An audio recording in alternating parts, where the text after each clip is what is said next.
Bonjour à tous. Et comme prévu, nous allons continuer avec les chapitres 3 et 4 de la première partie du deuxième tome de mon livre. Et donc, j'espère que vous appréciez le contenu depuis le début. Et pour ceux qui sont tombés directement sur cette vidéo sans passer par les premières, je vous invite à suivre le tout depuis le début. C'est vraiment essentiel. En tout cas, je vais essayer de créer un lien entre chacune des vidéos. Et surtout, je vous invite à vous abonner à la chaîne pour me soutenir et aussi vous efforcer à vous procurer les versions Kindle ou brochées de mon livre parce que c'est le principal objectif que j'ai actuellement. Et donc, j'espère que vous allez vraiment apprécier. Bon, on se dit à tout à l'heure ou à la prochaine. Chapitre 3. La vivification de la matière.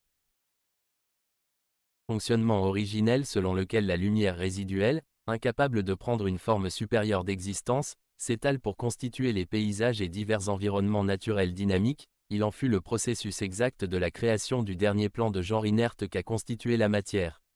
Les résidus des irradiations des plans de l'essentialité inférieure, dépossédés de hautes vibrations et de leur pureté, se dispersèrent progressivement pour se présenter sous forme de vibrations neutres, constituant la matière fine et dont le refroidissement progressif en proximité du néant, forma la matière dense, des moyennes densités jusqu'aux fortes densités. Il est dit de la matière, inerte au départ, qu'elle n'a de réalité que celle qu'on lui donne.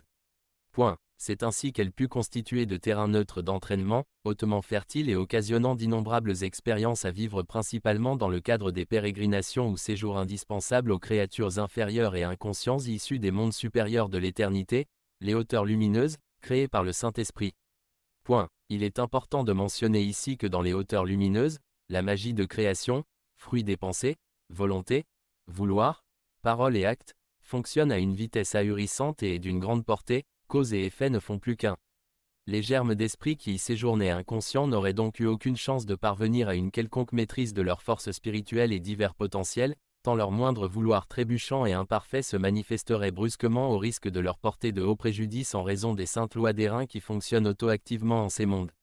Les pérégrinations dans la matière où les processus sont plus lents s'imposaient inévitables et ils y auront l'occasion d'apprendre à mesurer les impacts de leur vouloir conformément aux lois divines, la magie de l'existence, qui y seront représentés grossièrement. Le mécanisme omniscient de déploiement de la force, complètement mis en place, de nombreux architectes issus de l'essentialité supérieure et inférieure ont auto-activement été envoyés pour assurer la vivification de la matière. Avec la contribution de nombreux esprits plus ou moins hautement évolués et les supervisions des anges divins sollicités pour l'œuvre. Point. Conformément à la volonté du Saint-Esprit, l'art divin de la manifestation des lois fut instauré en équilibre parfait dans les œuvres des architectes qui créèrent ainsi les réalités grossières de la matière, à l'image de la sagesse et perfection divine. Principalement, les divers archétypes du fonctionnement des mondes supérieurs ont été reproduits de sorte à fournir aux créatures devant y séjourner et s'y développer jusqu'à maturation complète. Les bases fondamentales pour un début de reconnaissance de Dieu depuis leur lointain plan d'existence matérielle. Y est compris les divers processus d'incarnation des divers êtres essentiels et spirituels chargés de préparer le terrain et au moment propice, d'accompagner les créatures dans leurs évolutions, en leur montrant les exemples vivants. Que la lumière soit spécifique qu'a subi la matière dans sa préparation pour la réception des germes d'esprit d'évolution occasionna le grand boom, à l'issue duquel 07, grand univers multidimensionnel fut formé et possédant chacun une constitution fine, subtile et dense. Cette constitution est issue de la réalité selon laquelle tout ce qui prend forme dans la matière est d'abord formé sur un plan supérieur à partir d'une substance plus lumineuse, corps essentiel ou manteau de l'essentialité, qui sert de support de base et à partir de laquelle la matière est mise en mouvement par d'autres êtres, pour constituer les corps fins matériels dont découlent les corps subtils et au final les corps grossiers de la matière dense, les gigantesques mondes du temps et de l'espace. La portée de la lumière élargie jusqu'au plan de la matière par l'intermédiaire de la force du Saint-Esprit, la matière entière constitua la destination finale de toutes les irradiations émises depuis le divin. Les influences de tous les puissants êtres de la sphère divine et particulièrement celle de la reine originelle, le point de départ de toutes les vertus de l'existence, parvinrent jusque dans la matière sous leur forme vibratoire résiduelle et fragmentaire. Point. La matière constitua finalement la création postérieure, un lieu spécial où toutes les créatures supérieures et inférieures de la création ont eu la possibilité d'effectuer des expériences uniques les uns avec les autres, à travers les divers processus d'incarnation des parts d'eux-mêmes dans la matière. En effet, dans les hauteurs lumineuses, la loi des affinités est tellement stricte qu'il n'est pas du tout permis aux innombrables créatures de différents mondes de se rencontrer entre elles sans avoir de hautes raisons valables. D'ailleurs, elles n'y aspirent généralement même pas, puisque le fonctionnement spécifique à un monde peut être naturellement nuisible à plusieurs créatures issues d'autres mondes. Petit 1. Le dispositif ayant abouti à la naissance de la vie biologique. La descente et le jaillissement des puissantes vibrations du Saint-Esprit dans la matière, renforça et enrichit toute la structure de la matière, fine, subtile et dense. Point. Ces nouvelles et hautes vibrations vivifiantes, dans leur dernier refroidissement en contact progressif avec le néant, ou le vide absolu, se sont fragmentées à très grandes échelles cosmiques, en de puissantes énergies plasmiques et atomiques, densifiées en diverses molécules et autres matériaux dont les condensations, fusion et cristallisation formèrent plus tard les structures minérales, cristallines et rocheuses. La lumière fut ainsi transformée, densifiée et cristallisée en matière grossière. Elle se présenta sous forme d'énergie, de plasma, d'atomes, de molécules, de minéraux, de cristaux et de roches. Point. Il en ressort plus clairement que la matière grossière n'est qu'une forme de manifestation de la lumière, une nouvelle apparence de la même lumière lorsqu'elle entre, sous une certaine pression, en contact avec le vide absolu. La lumière demeurant l'unique source de vie et de conscience, ces fragments densifiés pour former la matière grossière contiennent donc de façon intrinsèque toutes les substances premières pour matérialiser la vie sous cette forme spécifique, matérielle et grossière. D'un autre côté, conformément à la loi du mouvement intrinsèquement généré par les pressions du rayonnement de la lumière divine manifestée par le Saint-Esprit, la matière fut elle aussi soumise à une dynamique de mouvement perpétuel. La matière grossière formée en de petits matériaux, l'ensemble des dynamiques omniprésentes de mouvement ont été à l'origine des différents processus de rotation et collision cosmiques, les attractions et condensations diverses entre corps semblables. Les innombrables fusions atomiques et moléculaires indispensables, qui ont finalement abouti à la formation des myriades de corps célestes, planètes, étoiles, systèmes solaires, galaxies, superamas de galaxies, et les 7 immenses univers, avec leurs immenses complexités multidimensionnelles intrinsèques. Suivant la sagesse en cours de transmission le long de ce livre, il était précédemment mentionné que tout ce qui prend forme dans la matière possédait déjà un archétype formé sur le plan de l'essentialité inférieure et à partir de laquelle d'autres êtres essentiels spécialistes se chargent de construire dans la matière. Les corps fins matériels équivalents, ensuite les corps subtils, ou moins fins, équivalents par d'autres spécialistes et finalement les corps grossiers. Autrement, l'incommensurable structure archétypale des 7 univers de la matière, était construite à l'origine sur le plan de l'essentialité et sa forme vibratoire fut projetée et reconstituée progressivement dans la matière en tant que squelette fin matériel, dont les couches subtiles ont été complétées et au final les couches grossières. Le tout à travers le grand ensemble des activités et œuvres combinées des innombrables architectes du cercle de l'essentialité, supérieur et inférieur, avec l'appui des esprits issus des plans spirituels et anges du divin. Les substances premières de la lumière vibratoire déjà mises à disposition par le Saint-Esprit, ont simplement été utilisées par les architectes au service de Dieu, pour la conception des modèles grossiers des différents corps et mondes de matière. Le grand jardin de la création postérieure. Point. Ce n'est qu'à l'atteinte d'un degré de développement, de maturation et de stabilisation optimale spécifique à chaque univers, que les innombrables systèmes de galaxies ont pu mettre en place les sources d'énergie vitale, myriades d'étoiles ou soleils et pulsars ou trous noirs, dont les radiations, rayonnements et dynamiques de fonctionnement ont créé les conditions favorables et certains matériaux indispensables à la formation des planètes dont les combinaisons de plasma, d'atomes, de molécules, de minéraux, de cristaux et de roches ont pu s'organiser pour générer des supports de vie biologique ou autres qui se sont développés de manière complexe et dynamique en interaction avec les matériaux et écosystèmes rudimentaires disponibles sur chaque planète et dans leur multidimensionnalité. Point. En effet, pour le cas de la vie biologique, il est, scientifiquement, établi que parmi les nombreuses molécules qui se forment à l'issue des processus, figurent les acides aminés dont les assemblages forment les structures d'ADN, acide désoxyribonucléique. Et pour réciter une vieille leçon, l'ADN est une macromolécule qui constitue le siège de l'information génétique à l'origine de la formation des différents organismes vivants. Point. Petit 2. Une belle vue scientifique de la naissance des formes de vie dans notre univers observable, un choix intuitif pour ce chapitre. Elle est présentée par Nassim Haramein dans une conférence vidéo intitulée « Révolution quantique, Gaïa, la vie ailleurs que sur Terre ?» Disponible sur la chaîne YouTube, Julie Couvreur, une autre réalité, depuis le 30-9-2022.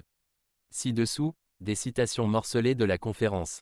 Voulant expliquer le véritable rôle d'un trou noir encore nommé pulsar, issu de l'explosion d'une étoile, M. Haramein explique. Premier point. D'après le modèle de notre univers, la structure du vide est composée de petits vortex, autour des étoiles, qui font s'agglomérer la matière et forment des planètes. Crochet ouvrant, crochet fermant. Vortex qui se développe énormément après l'explosion d'une étoile qui répand beaucoup d'énergie dans la structure du vide. Dans la structure de l'espace-temps est créé de puissants vortex autour des autres étoiles. Et tous les matériaux éjectés par la supernova sont les composants de base parfaits pour former des planètes autour de ce qui était une étoile, et qu'on appelle aujourd'hui un pulsar ou un trou noir. Double point point. Après avoir assimilé le Soleil à un futur trou noir, il explique que petit point. Le trou noir issu de l'explosion d'étoiles représente la source de la mécanique qui constitue la structure qui rend la vie possible, y compris le rayonnement nécessaire pour que les acides aminés et toutes les molécules s'organisent en structure d'ADN et finalement produisent la vie. Les trous noirs sont la source de la création et c'est un très grand changement dans la perception que l'on a de notre univers, de la façon dont la vie y émerge et de la quantité de vie présente sur celle-ci. Il mentionne qu'à l'échelle de notre galaxie, ayant en son centre un gigantesque trou noir, 40 milliards de planètes se trouvent dans la zone habitable et l'extrapolation à l'échelle de l'univers observable constitué d'environ 2000 milliards de galaxies, donne 80 000 milliards de planètes qui pourraient abriter la vie. Il révèle le fonctionnement de l'univers comme ci-après. Deuxième point, on a aujourd'hui établi que l'univers génère toutes les choses grâce à la structure du vide. Que la rotation de la structure du vide, crée le monde matériel du tout petit sous-Planck au Planck, aux protons, aux atomes, aux planètes, aux étoiles, aux galaxies, aux superamas et jusqu'au univers. Et que chaque univers naît grâce aux autres en émettant des particules. Prouvant la grande variabilité d'existence de vie, conscience, au-delà du physique que nous connaissons sur Terre. Et donc l'une des preuves de l'existence de vie extra-physique, il dit. Troisième point, c'est le flux d'informations qui parcourt la structure de l'espace, qui engendre l'organisation et finalement l'élaboration de la conscience de cette vie. Ce flux est présent partout et peut s'organiser de toutes sortes de façons différentes et produire au final un effet similaire. Et en ce qui concerne le cerveau humain, il n'est pas le siège de la conscience. Il ne produit pas l'épiphénomène de la conscience. Il est plutôt l'antenne qui capte les informations du flux. L'antenne peut avoir une apparence complètement différente selon les circonstances. En réalité, le cerveau est finalement comme une partie de l'antenne, toute notre structure osseuse, la dynamique piézoélectrique, tout notre tissu conjonctif avec tout le silicium qu'il contient, etc. C'est en fait tout notre corps qui est l'antenne de notre conscience. Nassim Haramein explique bien d'autres choses importantes dans cette conférence qui renchérit d'une part certaines connaissances du présent livre. Mais seulement les parties susmentionnées ont une place de choix intuitif en ce chapitre afin d'offrir des éléments scientifiques pour la compréhension de certains lecteurs. Les avis scientifiques ne demeurent pas moins que des points de vue bornés aux limites intrinsèques des capacités de compréhension de l'intellect humain. Qu'il vous parvienne à l'esprit que l'être humain est d'abord un esprit avec les capacités spirituelles correspondantes et bien au-delà des limitations intellectuelles auxquelles l'humanité terrestre s'est bornée par une culture de la paresse d'esprit. Durant des millénaires, on pourrait tout simplement dire que l'être humain se limite lui-même dans la perception naturelle qu'il devrait avoir de la création, et on se demanderait à juste titre ce qui le motive vraiment dans son existence pour qu'il puisse se créer un tel handicap dans l'usage qu'il fait de son libre arbitre. Petit 3. Les volets vibratoires, essentiels, spirituels et divins. Pour revenir au volet vibratoire, la véritable réalité dont nous n'observons que la manifestation matérielle physique et biologique. Les développements subis par la matière grossière jusqu'à la formation des diverses molécules et matériaux, sont induits d'une part par la loi vibratoire du mouvement et d'autre part, par les arts et habiletés des petites et grandes mains invisibles des architectes de la nature, les êtres de l'essentialité, qui suivent des plans précis et emplis de sagesse dans la construction des réalités multidimensionnelles de l'existence dans la matière. Y compris les œuvres et interventions diverses des êtres spirituels et divins. Toute l'organisation globale et les fonctionnements internes des univers, galaxies, étoiles, planètes et environnements naturels, ne sont que des reproductions adaptées dans la matière, à partir des prolongements, spirituels, essentiels et vibratoires, des arts divins issus de la sagesse originelle de Dieu et ses lois vivantes. Premier tiret, loi de la force de la lumière ou loi du plus fort, dans ses nobles manifestations emplies de vertu. Deuxième tiret, loi de réciprocité des effets ou loi de rétroaction, cause à effet. Point. Troisième tiret, loi d'attraction des genres semblables ou loi des affinités. Quatrième tiret, loi du rayonnement ou loi du mouvement permanent. Cinquième tiret, de la pureté ou loi de la pesanteur. Sixième tiret, loi de l'équilibre parfait ou loi du juste milieu. Septième tiret, loi de la paix ou loi de stabilisation. 8e loi de l'unité ou loi de l'amour universel. Ces différentes lois ont toutes leurs manifestations équivalentes et omniprésence dans chacun des processus de fonctionnement de la matière, la création postérieure. Il est ainsi solennellement révélé qu'absolument tout est issu de la volonté divine, à qui veut bien mettre de côté son ego démesuré et ses prétentions au savoir fragmentaire de l'intellect humain, limité de par sa constitution intrinsèque, il n'est qu'un outil parmi tant d'autres plus importantes. Chapitre 4. Réception des germes d'esprit et germes d'entité. Les passages ci-après apportent des précisions de la connaissance du Graal, à partir de laquelle les images vivantes de ce livre ont été élaborées en vue d'une collaboration à l'éveil de la conscience humaine terrestre. Dans ce paradis des spirituels essentiels conscients vit simultanément aussi le spirituel essentiel inconscient. Il renferme en lui à l'état de germe les mêmes éléments de base que ceux dont sont constitués les spirituels essentiels conscients. Or ces germes recèlent la vie, conformément à la volonté de Dieu, la vie dans la création entière aspire à l'évolution pour devenir conscient. C'est là un processus tout à fait naturel et sain. Le conscient ne peut surgir de l'inconscient que par des expériences. Ce besoin de poursuivre l'évolution par l'expérience, finit par expulser ou exclure auto-activement de tels germes du spirituel essentiel inconscient qui, mûrissant ou se bousculant, sont rejetés ou poussés. Peu importe l'expression choisie, hors du spirituel essentiel. Puisque l'expulsion ou l'exclusion d'un germe ne peut avoir lieu vers le haut, alors il doit se faire vers le bas, le seul chemin qui demeure libre. Telle est l'expulsion naturelle et indispensable hors du paradis du spirituel essentiel pour les germes d'esprit qui aspirent à devenir conscients. Telle est aussi, effectivement, l'expulsion du paradis décrite dans la Bible.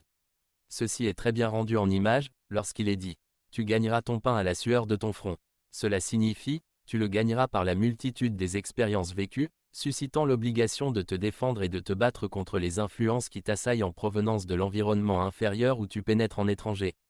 Cette expulsion, cette exclusion ou ce bannissement du paradis n'est absolument pas un châtiment, c'est au contraire une nécessité absolue, naturelle et auto-active lorsque chaque germe d'esprit atteint un certain degré de maturité par le besoin d'évoluer vers l'autoconscience. Pour le germe d'esprit qui sort du spirituel essentiel inconscient, c'est la naissance dans l'essentialité, puis dans la matière afin d'y poursuivre son évolution. Un long extrait, très important, de la conférence « Évolution de la création » de l'œuvre « Dans la lumière de la vérité, message du Graal », ABDRUSHIN. La notion de germe d'esprit d'évolution est ainsi mieux précisée et montre l'énorme potentiel que possède chaque germe représentant une semence d'esprit capable de se développer pour aboutir à un esprit conscient et accompli. Digne de séjourner dans les paradis des esprits spirituels plus accomplis qui n'avaient nullement eu besoin de descendre dans la matière pour des pérégrinations indispensables. Issus d'une hauteur plus lumineuse que le plan entier de l'essentialité inférieure, les germes d'esprit ne pouvaient que s'y sentir dépourvus de manteaux protecteurs, tel que le témoigne la réalité grossière de la naissance des bébés sur Terre, ils avaient aussi besoin d'être couverts de manteaux issus du plan où ils sont nés. Ce fut les premiers revêtements qu'ils eurent comme corps essentiels et qui constituaient leurs âmes. En effet, ces corps ne leur ont spécifiquement été fournis que par le biais des êtres essentiels conscients et hautement évolués de ce plan, et qui ont manifesté leur haute vertu dans l'accueil, la réception et l'hébergement momentané des germes d'esprit. Ils ont bénéficié entre autres de la délicatesse des nobles vertus et sollicitudes de la maternité. Il s'agit des domaines dans lesquels les êtres de l'essentialité inférieure parviennent à leurs plus grands accomplissements, bonheur d'existence et épanouissement. Dans les nombreuses dispositions indispensables au grand processus de la préparation de la matière comme lieu de destination finale, les germes d'entités issus du plan essentiel inconscient ont dû être réceptionnés plutôt dans les plans de la matière, tout à fait à leur propre bénéfice d'évolution, et qui fourniraient collatéralement les corps de matière, dense, assez mûrs pour être les supports d'existence matérielle, biologique, pour les germes d'esprit d'évolution. Plus simplement, les germes d'entités disposant déjà de corps essentiels, ont reçu eux aussi des corps fins matériels, subtils et biologiques indispensables à leurs évolutions et dont les fruits seront utiles aux germes d'esprit d'évolution. Il faudra retenir une bonne fois pour toutes, qu'il y a toujours de petites et grandes mains invisibles qui sont à l'origine de tous les innombrables processus dans la matière en plus des lois des reins qui fonctionnent auto-activement, en effet. Elles s'y insèrent à cœur joie et s'y conforment entièrement. Il s'agit là du groupe des élémentaux, salamandres, gnomes, ondines, sylphes, supervisés par d'autres entités et êtres essentiels plus élevés issus du plan essentiel conscient et qui se revêtent aisément de corps matériels plus fins et subtils dans leurs activités et œuvres. Pour le cas de la vie sur Terre, les diverses molécules dont l'eau en particulier, les acides aminés et autres matériaux indispensables ont donc été abondamment constitués et mobilisés dans les arts complexes de création de ces mains invisibles. intégrant les rétroactions inhérentes qui ont finalement abouti à la formation de structures d'ADN contenant toutes les informations génétiques sagement disposées par les généticiens de l'essentialité pour manifester des organismes de plus en plus complexes et capables d'être des supports biologiques possédant les récepteurs adaptés pour les germes d'entités, végétales et animales. Point. Au fil du temps, principalement des éons, les évolutions de ces différents germes d'entités soumis à la loi du mouvement ont permis d'aboutir au plus haut développement des corps animaux qui pourraient correspondre à l'Homo sapiens avec le développement de base de son intellect. Leurs limites de possibilité de développement atteints, et ainsi leur part de contributions accomplies, les germes d'esprit sont progressivement nés de leur progéniture, les nouvelles âmes humaines, et remplacèrent progressivement les races d'Homo sapiens, donnant place au Homo sapiens sapiens. Point. Il est question, là, de la transmission d'une image représentative de l'ensemble des processus réels qui ont eu lieu, et non d'une justification de la science terrestre. Ce n'aurait pas été nécessaire que des ossements soient déterrés pour être étudiés et datés, tout cela demeure une profanation puisque dans l'usage normal des facultés intrinsèques de l'esprit, on aurait facilement obtenu toutes ces informations. Autrement, chaque germe d'esprit en fonction de ses premières aspirations inconscientes est parvenu dans un plan et monde spécifique conformément aux différentes lois. Entre autres, en fonction de sa propre lourdeur, les différents coups de pouce des esprits plus évolués et les courants porteurs, ont amené chaque germe d'esprit vers un lieu propice à ses premières expériences d'autoconscience. Tout étant naturellement bien disposé et vibrant dans la sainte volonté de Dieu, peu importe les mondes de naissance matérielle, les germes d'esprit avaient tout l'appui nécessaire et pouvaient évoluer avec la plus grande facilité, tant la matière n'était pas encore souillée ni excessivement densifiée comme c'est le cas actuellement. Ils ont pu ainsi jouir d'une fluidité dans les expériences vécues, conformément à chacune de leurs nouvelles aspirations qui ne dépendaient que des rétroactions de belles expériences et donc n'ont pu donner lieu qu'à de nobles aspirations. Point. Ce n'est que face à certaines situations nécessitant plus d'efforts et principalement lors des grands tournants cosmiques décisifs dans leur long processus d'évolution, que la paresse de certains esprits humains et leur manque de volonté ferme pour l'acquisition de maturité ont occasionné le début des grandes stagnations qui ont été amplifiées par le principe luciférien qui sema les immenses désordres dans la matière entière. Entre autres, les stagnations impliquent des oppositions aux lois des reins de l'évolution, l'encontre à la loi du mouvement née de la volonté divine et une accumulation de mauvaise volonté perturbant les courants naturels de la création. Point. Autrement, il se produit une rupture dans la circulation du flux de force promotrice de l'ensemble de la création. Tant Dieu dans son omnisagesse et amour inconditionnel, n'impose pas prématurément sa sainte volonté et toute puissance pour ramener l'équilibre, attendant patiemment que les créatures retrouvent le droit chemin qui leur est rappelé par ses propres envoyés. Merci d'avoir suivi ces 2 chapitres de mon livre. Veuillez vous abonner à la chaîne. Dans la prochaine vidéo, nous allons aborder le dernier chapitre de la première partie du tome 2 et débuter avec le premier chapitre de la deuxième partie du tome intitulé « Le terrible gaspillage de la force divine ». Point. Les 2 chapitres en question sont intitulés respectivement « Les vertus de l'existence » et « L'existence sur la planète Terre ».